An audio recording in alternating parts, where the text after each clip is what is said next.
The gentleman, Chair, now recognizes the gentlelady from Pennsylvania, Ms. Houlahan. Thank you very much for the conversation. Admiral Paparo, I read that you went to Villanova University, which is just down the road from my district. And I want to, actually don't even need to probably draw your attention to the recent earthquake in Myanmar. And some of the conversation earlier in our hearing talked about USAID, and the earthquake in Myanmar has claimed at least 2,000 lives that we know of, and the U.S. was very noticeably absent in terms of our response from USAID. No USAID presence, no visible coordination or relief efforts, even as China and Russia, in fact, stepped in to rescue people, children, and elderly from collapsing buildings. Given that recent earthquake in Myanmar and the most likely fact that there will be other sorts of natural disasters such as these and some that are not natural, what should the DoD be doing? How does this impact our strategic posture in the Indo-Pacific region? Should the DoD have a posture in place in the absence of USAID to help provide resources in disasters such as these? Congresswoman, thank you, and thank you for the recognition of our home state. Yes, we are postured in places, in certain locations with crisis response forces, and in partnership with USAID, there are key and critical stores that enable us to respond to these natural disasters. And the outcome of this is an enhanced ability to gain access, basing, and overflight in combat. So I happen to have been flying through Hawaii on our way to Australia when the Maui fires happened, and the response was pretty forceful from our military because we were still waiting for FEMA to respond.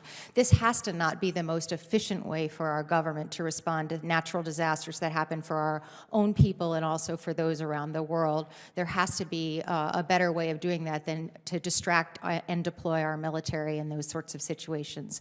Do you feel as though that might be the case? As we do defense support to civil authorities stateside, and as we do humanitarian assistance, disaster relief, the military is frequently a key and critical partner to our other government agencies to deliver this at first. But then as the aid organizations step in, we execute a graceful transfer of those capabilities to get back on our primary mission of deterrence. In many ways, I feel as though we're sort of inviting our adversaries into the region to take that place. Of course, the military will still be there. We still are America, and we still care. But do you believe that we're also increasing the possibility of influence in the region from places like China? The People's Republic of China sees these opportunities, and they seize them.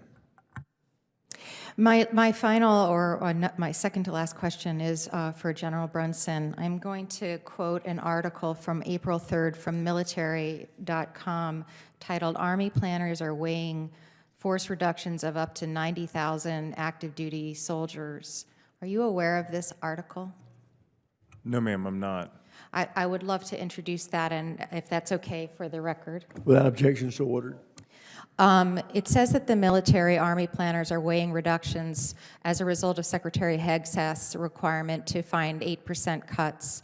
To your knowledge, the picture is actually of a live fire exercise in Indonesia, so it's specific to the conversation that we're having today. You're not aware of any conversations of any reduction in force of 90,000 Army soldiers? No, ma'am, I'm not.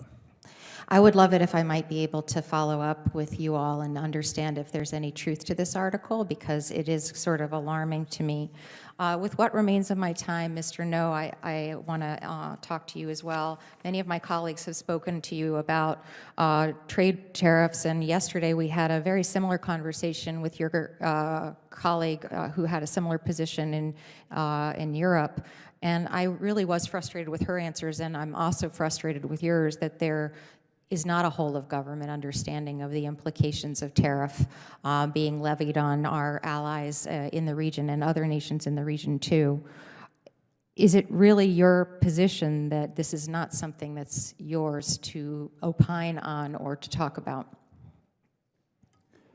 Congresswoman, yes, tariffs is simply beyond purview of my position to. But my understanding is that at the end of March, South Korea, China, and Japan held an economic dialogue that they agreed that they would work together now as a result of what the United States is levying upon them.